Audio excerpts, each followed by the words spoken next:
নমস্কাৰ বন্ধু বান্ধৱীসকল, আপোনালোক আটাইকে মোৰ অন্য এটা ভিডিঅ'লৈ স্বাগতম জনাইছোঁ। আজি মই লাই শাক আৰু ব্ৰইলাৰ মাংসৰ খুব টেষ্টি এটা ৰেচিপিৰ ভিডিঅ' দিবলৈ ওলাইছোঁ। আশা কৰোঁ আপোনালোকে সকলোৱে ভিডিঅ'টো সম্পূৰ্ণকৈ চাব, লগতে এই ৰেচিপিবিধ ঘৰত ট্ৰাই কৰিব।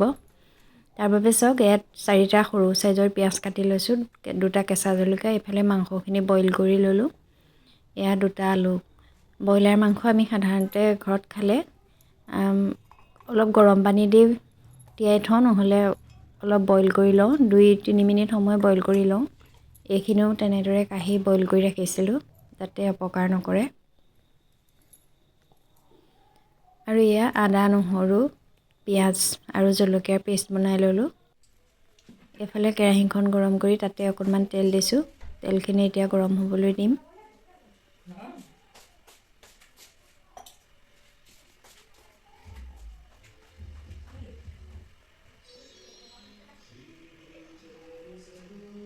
এয়া তেলখিনি গৰম হৈছে।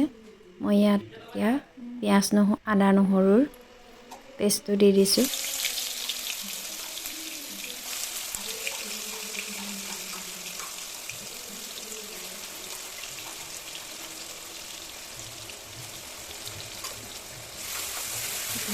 এয়া লৰাই দিছোঁ।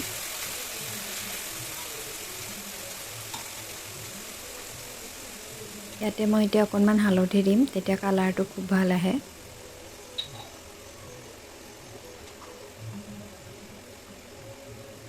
এয়া জিৰা গুড়ি দিলোঁ আধা চামুচ, গৰম মছলা আধা চামুচ আৰু অকণমান জলকীয়া গুড়ি।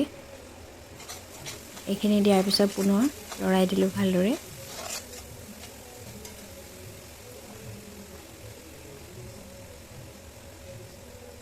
এয়া অকণমান জালুকৰ গুড়ি দি দিছোঁ।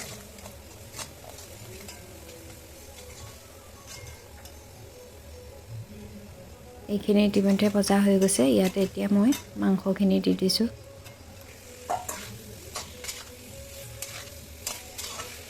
মাংসখিনি দিয়াৰ পিছত ভালদৰে লৰাই দিলোঁ।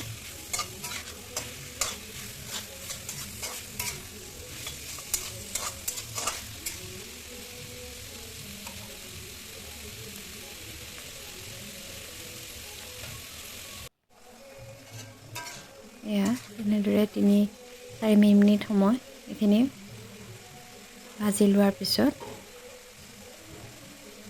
এতিয়া মই ইয়াতে আলু কেইপিচ দি দিম।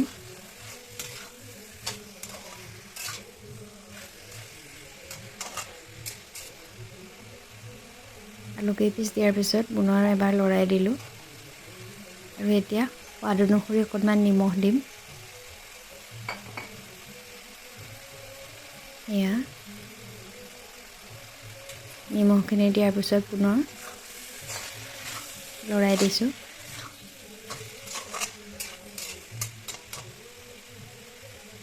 এতিয়া এখন ঢাকনিৰে এয়া ঢাকি মই সিজিবৰ বাবে দিম। ইয়াত 3 মিনিটমান সময়ৰ পিছত পুনৰ ঢাকনিখন খুলি মই মাংসখিনি এবাৰ লৰাই দিলোঁ।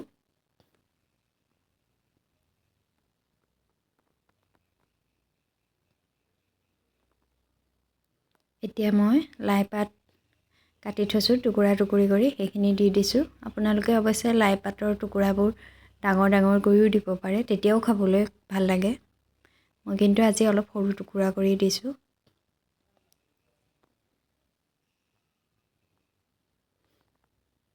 এইখিনি দিয়াৰ পিছত পুনৰ লৰাই দিলোঁ।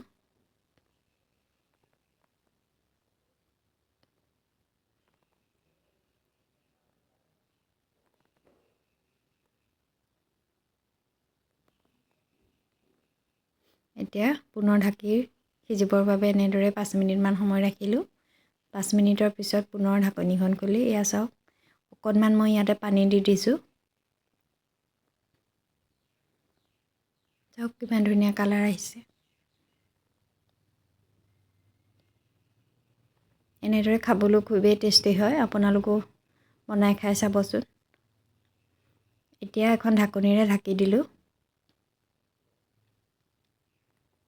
এয়া অলপ সময়ৰ পিছত পুনৰ ঢাকনিখন খুলি চাইছোঁ আলুখিনি প্ৰায় সিজিছে।